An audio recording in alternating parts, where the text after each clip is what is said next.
रायगडची झुंज, अन्यायावर लेखणीचा वार। मुंबई पुणे राष्ट्रीय महामार्गावर डेक्कन इमारतीच्या गेटसमोर काही व्यक्तींमार्फत अनधिकृतपणे अतिक्रमण करून गाळे बनवण्यात येत आहेत। सदर अनधिकृत बांधकामाबाबत आम आदमी पार्टी प्रदेश संघटन सचिव डॉक्टर रियाज पठाण यांनी रितसर नगर परिषदेमध्ये तक्रार केली असताना त्यांना एका व्यक्तीकडून धमकी देण्यात आली असून नगर परिषदेमार्फत सदर गाळे तोडल्यास त्यांच्या जीविताला धोकासुद्धा होण्याची शक्यता आहे, असे डॉक्टर पठाण यांनी सांगितले। खोपोली शहरात प्रचंड प्रमाणात अनधिकृत बांधकाम होत असून शिलपाटा येथील सर्व मुख्य रस्त्यांवर अतिक्रमण करण्यात आलेले आहे। सदर अतिक्रमण हटवावे म्हणून आम आदमी पार्टी मागील काही वर्षापासून संघर्ष करीत आहे।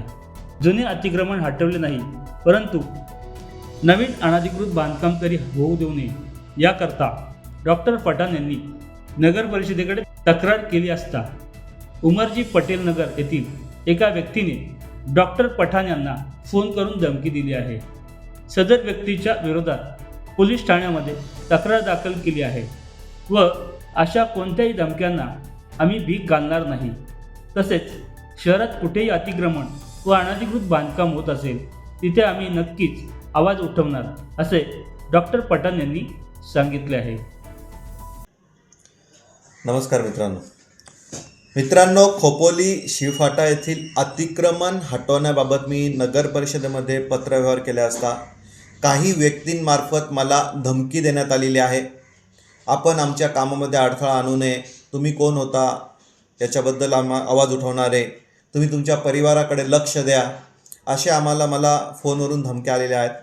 ह्याबाबत मी पोलीस स्टेशनमध्ये रीतसर तक्रार दाखल केलेली आहे।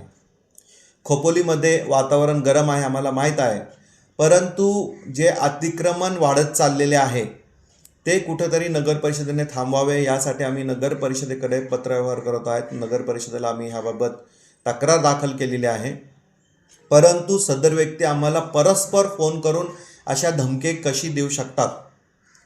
पोलिसांनी त्याच्यावर कडक कारवाई करावी अशी मी पोलिसांना विनंती केलेली आहे।